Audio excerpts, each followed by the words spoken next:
Salut tout le monde. Aujourd'hui, on va parler d'un moment important dans une relation, comment présenter votre petit ami à vos amis.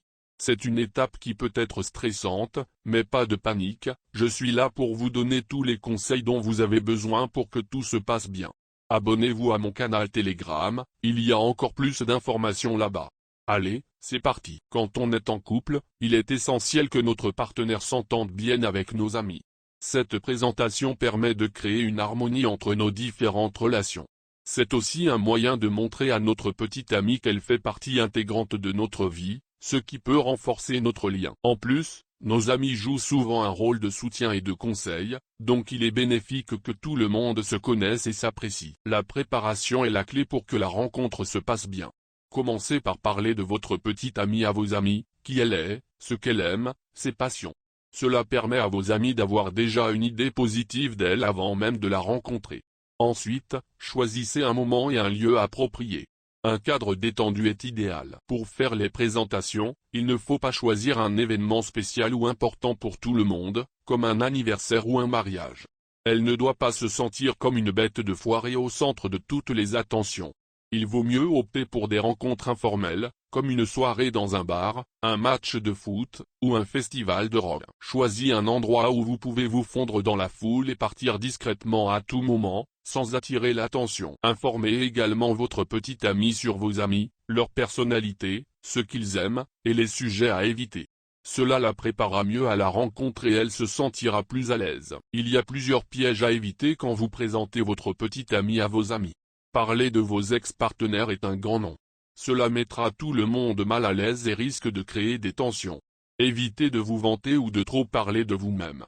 Laissez aussi de la place à votre petit ami pour s'exprimer. Mettre votre partenaire dans des situations inconfortables, comme la forcer à raconter des histoires embarrassantes ou à participer à des activités qu'elle n'aime pas, est à proscrire. De plus, gardez les discussions légères et évitez les sujets controversés comme la politique ou la religion. Éviter ces erreurs peut vraiment faire la différence entre une rencontre harmonieuse et un désastre. L'introduction est une étape cruciale. Soyez naturel et authentique. Parlez de ses qualités et de ce qui vous plaît chez elle sans en faire trop. Évitez les présentations trop formelles ou exagérées, car cela peut mettre tout le monde mal à l'aise. Une introduction simple et sincère suffit. Par exemple, vous pourriez dire, « Les gars, je vous présente Marie. Elle adore les voyages et la cuisine, et je suis sûr que vous allez bien vous entendre. » Ensuite, laissez les conversations se développer naturellement. Assurez-vous aussi d'inclure votre petite amie dans les discussions, afin qu'elle se sente intégrée et à l'aise. Ne la laisse pas seule. Quand tu te retrouves avec tes amis, tu te détends et à un moment donné, tu voudras peut-être aller fumer, descendre au garage pour vérifier une panne, sortir chercher de la bière, ou raccompagner un ami un peu éméché. Rappelle-toi, quoi qu'il arrive, ne laisse jamais ta copine toute seule. Pour elle, cette situation peut sembler très inconfortable et tu deviendras la principale cause de sa colère et de son irritation. Elle ne sait pas encore à quel point elle peut faire confiance à ces nouvelles personnes et pensera que tu l'as abandonnée à son sort. Cela montrera un manque de responsabilité de ta part. Choisir les bons sujets de conversation est essentiel pour que tout le monde se sente à l'aise. Privilégiez les sujets légers et intéressants pour tous, comme les hobbies, les voyages, la musique, les films, ou des anecdotes amusantes. Par exemple, demandez à vos amis et à votre petite amie de partager leurs dernières expériences de voyage ou de parler de leurs films préférés. Évitez les sujets trop personnels ou sensibles, comme la politique, la religion, ou des questions financières.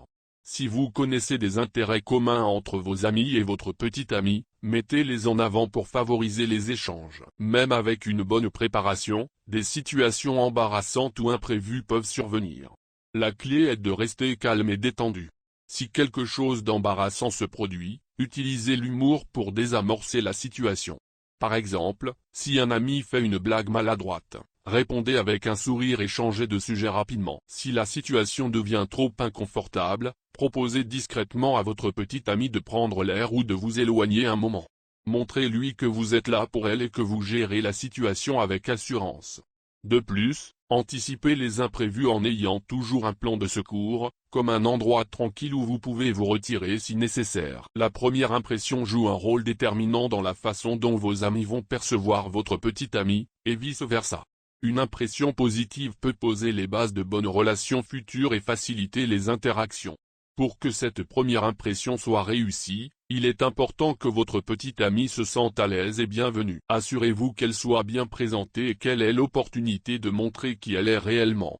Soyez également attentif à ses besoins et à ses sentiments tout au long de la rencontre. Une bonne première impression passe aussi par votre comportement, soyez respectueux, attentif et engageant.